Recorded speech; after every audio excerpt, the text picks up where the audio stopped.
राधे राधे दोस्तों, आज फिर से एक बार आप लोगों का स्वागत है मेरी नई कहानी वीडियो पर। यह आज की जो कहानी है बहुत ही प्रेरणादायक है। यह भगवान के लिए आपकी भक्ति को और भी बढ़ा देगी।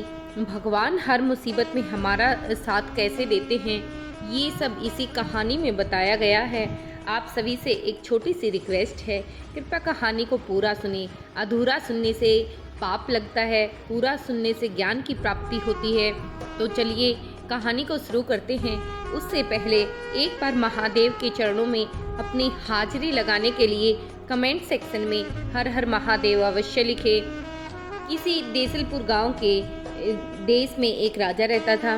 वह अपनी रानी से बहुत प्यार करता था। कुछ समय बाद भगवान की कृपा हुई और उनके रानी को गर्भ ठहर गया। अब रानी के गर्भ ठहरने की खबर सुनकर राजा बहुत खुश हुआ। हर कोई बाप खुश होता है तो राजा भी खुश हुआ। अब 9वें महीने आने ही वाला था। उससे पहले एक दिन राजा और रानी दोनों आपस में बातें कर रहे थे। रानी ने राजा से कहा, अच्छा आप मुझे बताइए, अगर मुझे कुछ हो जाता है या मैं मर जाती हूँ तो क्या आप दूसरा विवाह कर लोगे?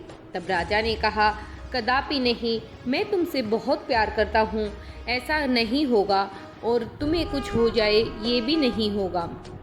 तब रानी ने कहा, हाँ मैं भी यही चाहती हूँ कि आप दूसरा विवाह न करें, क्योंकि अगर आपने दूसरा विवाह किया तो मेरी औलाद जो मैं जन्म देने वाली हूँ उसको वह बहुत दुख देगी, कष्ट देगी, जिसको देखकर मेरी आत्मा को तृप्ति न होगी। राजा ने कहा, तुम चिंता न करो प्रियवर, ऐसा कुछ भी नहीं होगा, तुम और तुम्हारा बच्चा दोनों स्वस्थ रहोगे। ये कहकर ऐसे ही समय बीतने लगा। प्रसव का समय आ गया। अब रानी ने एक सुंदर सी कन्या को जन्म दिया और दुर्भाग्यवश रानी इस दुनिया में न रही। खून की कमी के चलते रानी स्वर्गवास को प्राप्त हुई और उस सुंदर कन्या को जन्म देकर राजा के यहाँ सौंप दिया। अब राजा की दुख की कोई सीमा न रही। वह बहुत दुखी था। प्रजा में भी हाहाकार मच गया। सारी प्रजा कहने लगी, कैसी लड़की जन्मी है, जन्म लेते ही माँ को खा गई। यह तो दुखों का भंडार है, इसका नाम तो दुखिनी रख देना चाहिए। सब राजा को उसका नाम दुखनी रखने के लिए कहने लगे। राजा भी बहुत दुखी था, इसीलिए राजा ने भी उसका नाम दुखिनी रख दिया। अब ऐसे ही समय बीतता रहा। कहते हैं समय के चक्र को कोई नहीं बदल सकता, यह सब महादेव के ही हाथ में होता है। सारी प्रजा, यारे प्यारे, रिश्तेदार, घर परिवार वाले, नाती, सब ने राजा पर दबाव बनाया और दूसरी शादी के लिए हाँ करवा दी। अब राजा ने दूसरी शादी की, अपनी रानी को घर लेकर आया। घर आने के बाद राजा ने दुखनी को रानी की गोद में डाला और कहा कि इसका पालन पोषण तुम्हें ही करना है, इसको एक माँ की तरह प्यार करना और इसका पालन पोषण अच्छे से करना। रानी ने भी हाँ में गर्दन हिलाई और कहा कि राजा जी आप चिंता न करें, मैं इसका पालन पोषण बहुत अच्छे से करूँगी। राजा को एक संतुष्टि हुई कि हाँ चलो अब इसको माँ का प्यार तो मिलेगा। कुछ समय के बाद रानी गर्भवती हो गई और वह गर्भवती होने के बाद उसकी ममता दुखिनी के लिए बिल्कुल ही कम हो गई। वह दुखिनी को देखकर खुश भी नहीं होती थी। हर समय उसको कोसती रहती कि पता नहीं यह मेरे पल्ले क्यों आई है, मेरी औलाद तो मेरी कोख में है। यह कहकर वह दुखिनी को दास दासियों को सौंप देती, कहती इसका पालन पोषण तुम ही करो, मैं इसको कुछ खाना खिलाना पिलाना मुझे अच्छा नहीं लगता। अब दास दासी सब दुखिनी का पालन पोषण करने लगे। कुछ ही समय के बाद रानी ने एक सुंदर कन्या को जन्म दिया। सुंदर कन्या को देखकर उसकी माँ बहुत खुश हुई और राजा से कहने लगी कि हे महाराज, देखिए मैंने एक सुंदर कन्या को जन्म दिया है, यह कितनी प्यारी है, और जब से यह आपके जीवन में आई है आपके जीवन के सभी दुख दूर हो गए हैं। मैं तो कहती हूँ कि आप इसका नाम सुखिनी रख दीजिए। अब राजा ने भी हाँ में गर्दन हिलाई, कहा ठीक है, इसका नाम सुखिनी रख दो। अब दुखिनी सुखिनी दोनों राजमहल में अपना प्रतिपाल करवा रही थी और धीरे धीरे बड़ी हो रही थी। दुखिनी को माँ के न होने के कारण सभी दुखों को झेलना पड़ा। हर तरह के दुख उसकी सौतेली माँ उसको देने लगी। सारा घर का कामकाज कराती, पढ़ने के लिए स्कूल नहीं जाने देती, उसको नौकरों की तरह व्यवहार करती, भर पेट खाना न खाने देती। और उसके विपरीत अपनी बेटी सुखिनी को हर तरह की सुख सुविधाएं देती, अच्छे से स्कूल भेजती, खान पान कराती और अच्छे से उसका ध्यान रखती। दुखिनी का भगवान में बहुत विश्वास था। वह छोटी सी ही उम्र में महादेव की भक्ति करने लगी थी। जहाँ पर भी भजन कीर्तन या चर्चा होती, दुखिनी को वहाँ जाना बहुत अच्छा लगता था। वह दास दासियों के साथ वहाँ हमेशा जाया करती थी। उसने एक नियम बना रखा था कि सुबह भगवान की पूजा करने के बाद ही वह खाना खाया करती थी। ऐसे ही धीरे धीरे समय बीता और वो दोनों बड़ी हो गई। अब जैसे वो बड़ी हुई तो राजा ने कहा कि मुझे दुखिनी का विवाह कर देना चाहिए, इसलिए मैं दुखिनी के लिए लड़का देखने जा रहा हूँ। उसके लिए एक योग्य वर को खोजकर उसकी शादी कर दूंगा। तब रानी ने कहा, देखिए, जब से दुखिनी आपके जीवन में आई आपको दुख ही दुख मिले हैं। जब तक वो जहाँ पर भी रहती है दुख उसके साथ ही रहते हैं। जब आप उसको अगर किसी अच्छे राजमहल में उसकी शादी कर दोगे तो उसके पास दुख न रहेंगे। हो सकता है कि सारे दुख आप पर ही लगे रहें। मैं तो कहती हूँ उसको कोई गरीब सा घर परिवार देखकर जहाँ वह दुखी रहे उसकी शादी कर देनी चाहिए, ताकि हमें सुखों की प्राप्ति हो जाए और इस संसार में होने वाले कष्टों से हम मुक्ति पा सकें। राजा ने भी सोचा, शायद रानी ठीक ही कह रही है। राजा ने कहा, हाँ, मैं एक गरीब सा ही वर ढूंढकर दुखिनी का विवाह कर दूंगा। काफ़ी खोजबीन करने के बाद राजा को एक गरीब से घर में, जहाँ पर एक लड़का ही रहता था, जिसके माँ बाप कोई न थे, घर परिवार रिश्तेदार कुछ न था, वहाँ पर दुखिनी का विवाह तय कर दिया।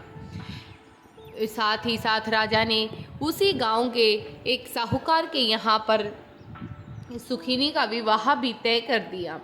अब दोनों बहनों का एक निश्चित समय जो तय किया गया था उस पर विवाह और विदाई कर दी गई।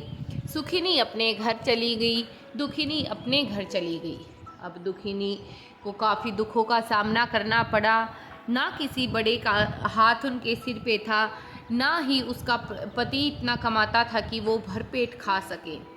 उल्टा उसका पति ऐसा था कि वो उसको दुख ही देता था, ऐसे कमाने के लिए कहीं नहीं जाता था। अब धीरे धीरे समय व्यतीत होने लगा। 1 2 3 बच्चे भी हो गए और दुखिनी काफ़ी परेशान रहने लगी।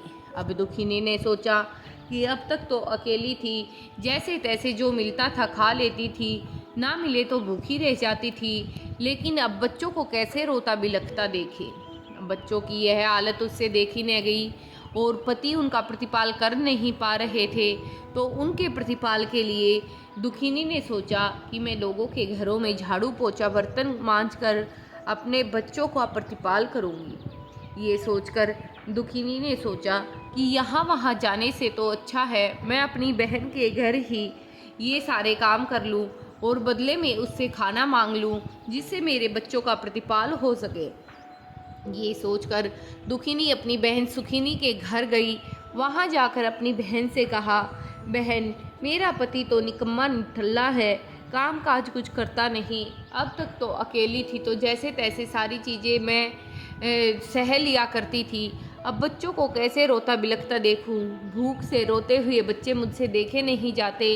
अगर तुम चाहो तो मैं तुम्हारे घर का कुछ काम कर दिया करूँगी, झाड़ू पोछा बर्तन कर दिया करूँगी, उसके बदले में तुम मुझे खाने को दे दो।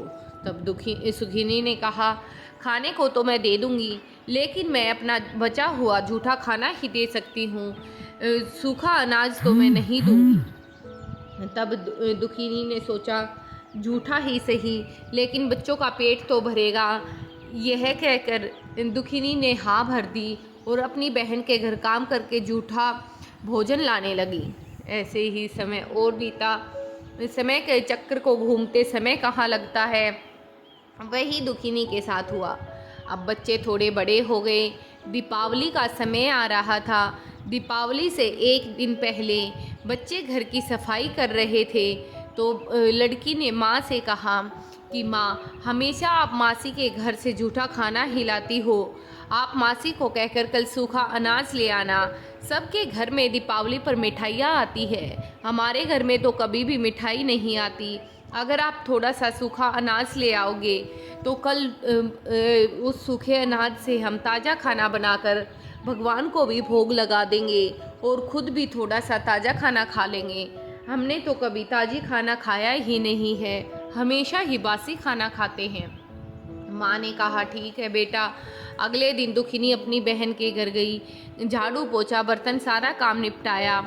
उसके बाद जब सुखिनी दुखिनी के यहाँ जूठन डालने लगी तो दुखिनी ने कहा, बहन आज मैं जूठन नहीं लेकर जाऊंगी, क्या तुम मुझे थोड़ा सा सूखा अनाज दे दोगे? ये कहते ही दुखिनी को बहुत गुस्सा आया और पास ही पड़ी लाठी लेकर दुखिनी को बहुत बुरी तरह से मारने लगी। कहने लगी कि भला आज तक तो तुम जूठन लेके जाती थी, आज तुम सूखा अनाज लेके जाओगी, ये लो सूखा अनाज, और चाहिए क्या? ये कह कर काफ़ी उसकी पिटाई कर दी। अब दुखिनी रोती बिलखती वहाँ से भागी, आकर अपने घर की दहलीज पर बैठकर रोने लगी। तब बच्चे आए, बच्चों ने पूछा कि माँ क्या हुआ? तब दुखिनी ने सारी बातें बच्चों को बताई। तब दुखिनी की बेटी ने कहा, माँ तुम जंगल में से इससे अच्छा तो तुम जंगल से लकड़ियाँ ले आया करो, उनको काट कर बेच कर 2-4 पैसे जो मिलेंगे उनसे अनाज खरीद कर हम घर ही खाना बनाकर खा लेंगे, उसी से अपना प्रतिपाल कर लेंगे। आप मासी के यहाँ जूठन लेने मत जाया करो। ये बात सुनकर दुखिनी को थोड़ी सी हिम्मत मिली और वह भगवान को कोसती हुई जंगल की तरफ चल पड़ी। मन ही मन कहती जा रही थी, हे भगवान कितनी परीक्षा और लोगे, पहले माँ नहीं थी वो दुख सहा, अब पति ऐसा मिल गया कि इसका भी प्रतिपाल मुझे ही करना पड़ता है, ऊपर से बच्चे जो हैं उनका प्रतिपाल करना पड़ता है। बहन के यहाँ से जूठन लाकर काम चल जाया करता था, अब उसमें भी बाधा आ गई है। ऐसा क्या हो गया? आप मेरी पुकार कब सुनोगे? मेरे दुखों का नाश कब करोगे?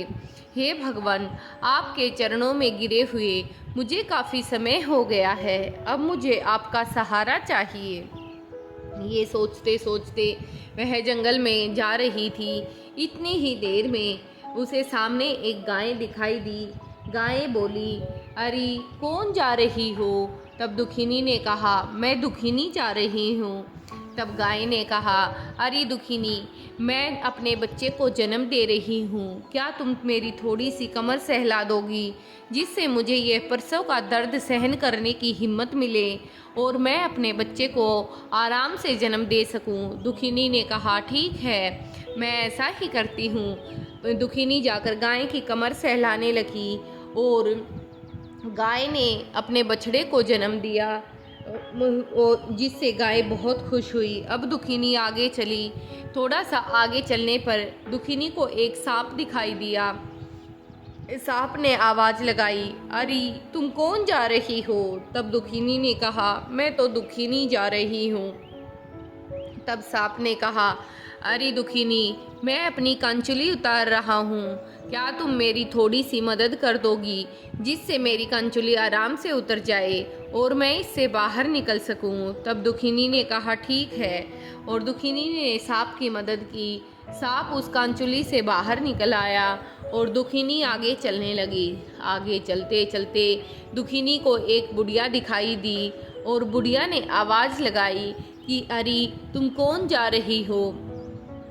तब दुखिनी ने कहा, मैं तो दुखिनी जा रही हूँ, कहो तुम क्या कह रही हो? तब बूढ़ी औरत ने कहा, अरे दुखिनी, मेरे सिर में काफ़ी जुएं चल गई है, मेरा सिर मुझे खाने को दौड़ रहा है, बहुत चुभ रहा है, क्या तुम मेरी थोड़ी सी जुएं निकाल दोगी? तब दुखिनी ने कहा, ठीक है, आ जाइए, मैं आपकी जुएं निकाल देती हूँ। अब दुखिनी उस बूढ़ी औरत की जुएं निकाल रही थी। तब बूढ़ी औरत ने पूछा कि तुम कौन हो, यहाँ क्यों आई हो, तेरे घर में कौन कौन है। तब दुखिनी ने सारी बात बूढ़ी औरत को बता दी। अब बूढ़ी औरत कहने लगी कि ये तो तेरे साथ बहुत गलत हुआ है, अपने बच्चों का प्रतिपाल तुम कैसे करती हो। तब दुखिनी ने कहा, अब तो मैं उनके प्रतिपाल के लिए ही जंगल में लकड़ियाँ लेने आई हूँ। तब बूढ़ी औरत ने कहा, ठीक है बेटा, मेरे सिर में बहुत आराम हो गया। तब दुखिनी आगे चलने लगी। जब वह आगे चलने लगी तो बूढ़ी औरत ने कहा, अरे बेटा, अब तो बहुत रात होने को आई है, तुम आगे जंगल में कहाँ जाओगी। ये देखो, मेरे झोले में कुछ पड़ा होगा, तुम इसमें जो कुछ है वो ले जाओ। दुखिनी ने बूढ़ी औरत के झोले में देखा तो थोड़ा अनाज पड़ा था। उसको देखकर दुखिनी ने सोचा, हाँ, अब जंगल में क्या ही जाऊंगी, ये अनाज ले जाती हूँ, जिससे बच्चों का पेट तो भर जाएगा। वो अनाज दुखिनी ने ले लिया और दुखिनी वापस चलने लगी। तो बूढ़ी औरत ने कहा, देखो बेटा, आगे की तरफ भी मेरी एक पोटली है, इस पोटली में देखो क्या पड़ा हुआ है, ये भी तुम ले जाओ, मेरे तो किसी काम का नहीं है, इससे तुम अपने बच्चों का प्रतिपाल कर लेना। अब दुखिनी ने आगे की तरफ देखा तो वह उसमें बहुत सारा सोने और चांदी भरे पड़े थे। दुखिनी उनको देखकर कहने लगी, नहीं माँ जी, ये मैं नहीं ले सकती। तब बूढ़ी औरत ने कहा, अरे बेटा, ले लो, मेरे तो किसी काम के हैं नहीं, यहाँ ऐसे ही पड़े रहते हैं और तुम इससे अपने बच्चों का प्रतिपाल कर लोगी, इसलिए तुम इनको ले जाओ। अब दुखिनी ने बूढ़ी औरत से आशीर्वाद लिया और उस सारे सामान को लेकर खुश होकर जंगल से वापस चलने लगी। आगे की तरफ चलती आई तो वही सांप बैठा था। सांप ने कहा, अरे दुखिनी, कहाँ जा रही हो। तब दुखिनी ने कहा, मैं तो जंगल से वापस घर जा रही हूँ। अब दुखिनी थोड़ी सी खुश नजर आ रही थी। तब सांप ने कहा, अरे दुखिनी, तुमने तो मेरा बहुत बड़ा काम कर दिया, मैं तो इस कांचुली में काफ़ी समय से फंसा हुआ था, आज तक बाहर ही नहीं निकल पा रहा था, इससे बाहर निकाल कर तुमने मेरी बहुत बड़ी मदद कर दी है। ये लो, मेरे पास एक मणि है, ये मणि तुम ले जाओ, जिससे भी इसको छुआओगी वह सोने में बदल जाएगा, इसको पारस मणि कहते हैं। ये कहकर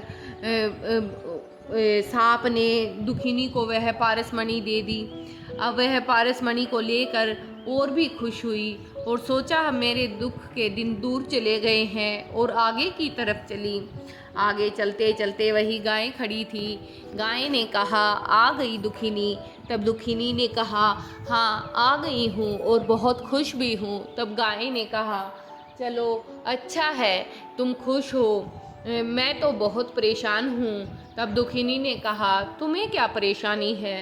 तो गाय ने कहा, मुझे इस जंगल में भरपेट खाना नहीं मिलता, और अगर मुझे यहाँ पे भरपेट खाना मिलेगा ही नहीं तो मैं मेरे बच्चे का प्रतिपाल कैसे करूँगी।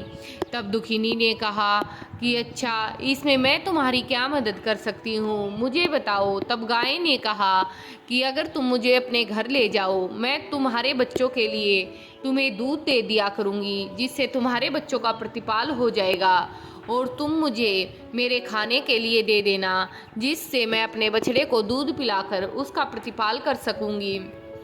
अब दुखिनी ने गाय को भी अपने साथ ले लिया और घर की तरफ चल पड़ी।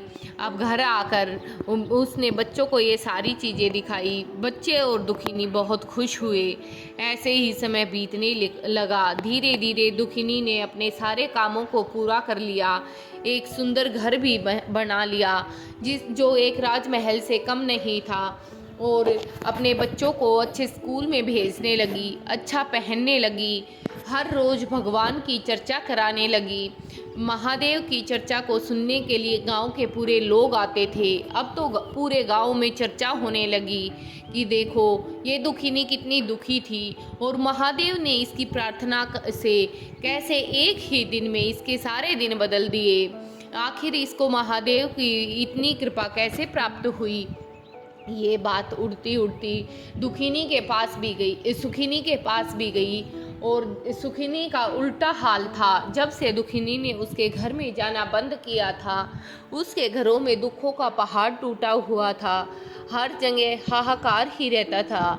रुपए पैसे की कमी आ गई थी। अब सुखिनी अपनी बहन दुखिनी के घर आई और घर आकर कहा कि दुखिनी, तुझे ये सारा पैसा कहाँ से मिला है? मुझे सच सच बताओ, नहीं तो मैं जाऊंगी और तुम्हारी शिकायत राजा से करूंगी कि तुमने मेरा सारा पैसा चुरा लिया है, मेरा धन कोष तुमने खाली कर दिया है। तब दुखिनी ने कहा, देखो बहन, तुम चाहे जहाँ जाकर शिकायत कर सकती हो, क्योंकि मैंने तुम्हारा पैसा नहीं चुराया है और ना ही मैंने कोई गलत काम किया है। ये पैसा तो मुझे महादेव की कृपा से प्राप्त हुआ है। तब सुखिनी कहने लगी, वो कृपा तुम्हें कैसे प्राप्त हुई, मुझे भी बताओ। तब दुखिनी कहने लगी कि ऐसे ऐसे जंगल में गई थी और उन सब की कृपा से ही मुझे ये सारा धन प्राप्त हुआ है। अब सुखिनी ने सोचा कि मैं भी